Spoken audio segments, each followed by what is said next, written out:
My name is Zara and welcome back to my YouTube channel. In today's video, I'm going to be planting some cherry tomatoes. So I have already planted some and here they are. Yeah. So the reason why I'm planting more is because I've recently seen some leaf miners that have come up in other tomato plants that have already grown quite a bit, but these guys are quite small, and I did note a few white dots on a couple of leaves, and so because they're quite small, I decided I'm gonna start a new batch just in case. And so yeah, for those of you who don't know what a leaf mine is, they are basically the larvae of a variety of insects, flies, moths that plant their they insert their larvae into the leaves, into the fleshy part of the leaves. So it's in between the surface and the underneath of the leaf.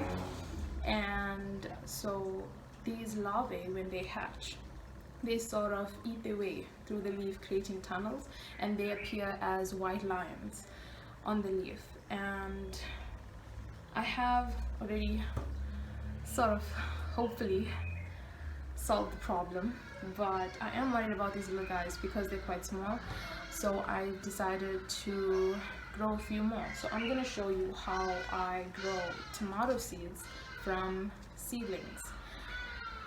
From seeds. What am I saying? I mean from seeds. So growing tomatoes from seeds, or anything from seeds, is pretty exciting if you ask me.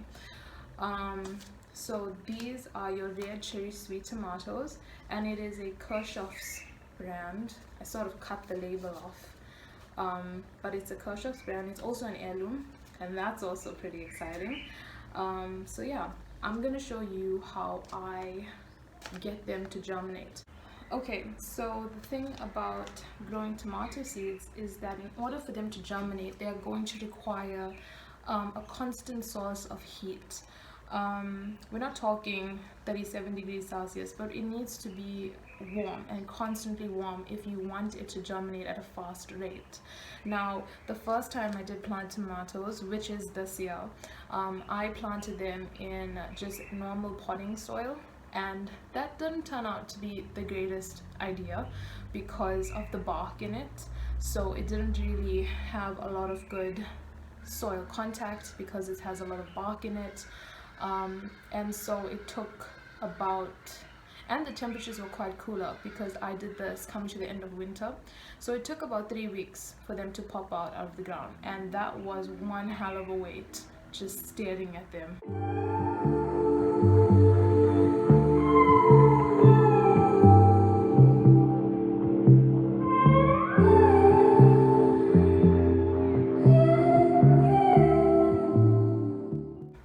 Every day, hoping. And the germination rate was also pretty low. And then when I started planting these are cherry tomatoes, they were much more successful. And the reason being is because I tried a different method. Okay, so I'm going to show you right now the method that I used to germinate these babies, and they came up within 4 or 5 days of me doing what I did to them, and you're gonna see that right now.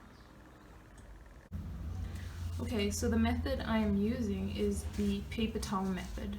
So what you're going to need is 2-ply, just normal tissue paper, toilet paper, whatever you want to call it. So you're gonna need, this is 1 block, 2 block, 3 block, 4 block, 2, yeah.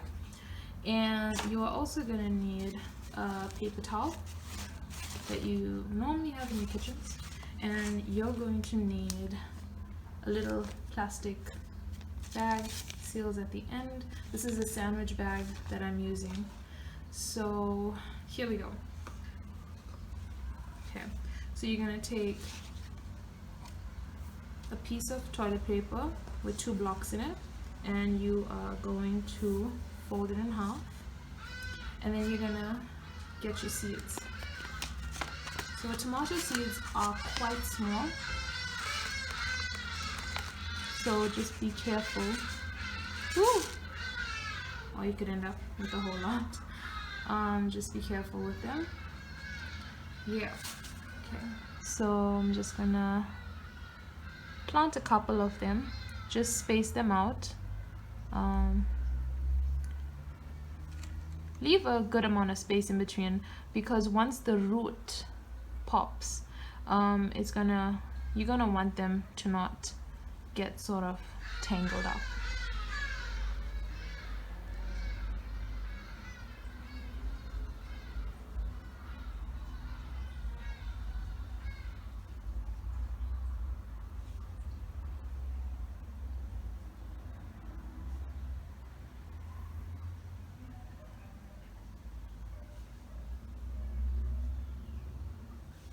Okay, so now that we have them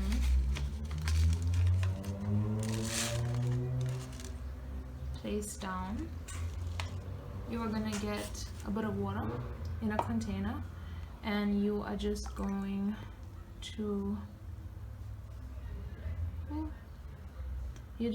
to splash some water on it. Now, because these seeds are quite small, when you do this, the seeds will move. So what I suggest you do is take the second paper towel already. If you have splashed a bit of water on it, that's fine. That's actually going to help latch on the second layer of paper towel. Okay. So if some seeds have moved, just correct them, and then you're gonna just gently place the second paper towel over it, and gonna sprinkle some water over it. Just make sure the entire thing is soaked in water. Just really nicely sprinkled on. Okay, can flip it over and sprinkle some more water on the other side.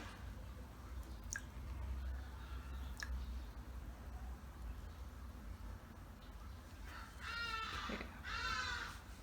So once that's done, you are going to gently lift it up. Careful not to tear it, and place it down. And then you're going to get your paper towel, and you are going to place it on top of that paper towel. And then you're going to fold one end like so, fold this end in, and this end, and then the final fold.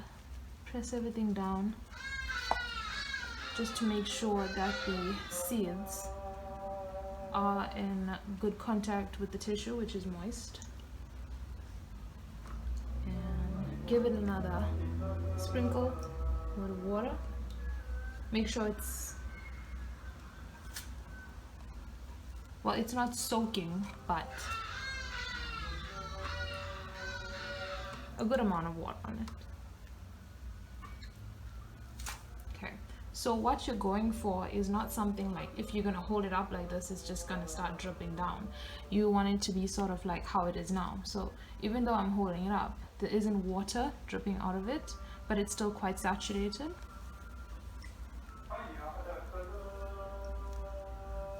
Okay, and now you're going to just dry your hands off and get your paper bag. Oop. You're gonna lift it up gently, and you are going to just slide it into the bag. It may give you a bit of problems, but it should be fine. And just slide your hand back out. Make sure it's really nicely put in there, like this. Okay. And then you're just gonna make sure all the air is out of it. Just gonna flip this over. Make sure all the air is out of it. And you're just gonna seal it. And there you go. So this is what you're going to end up with. And now what you're going to want to do is find a place where you can keep it, where it's going to get a constant heat source.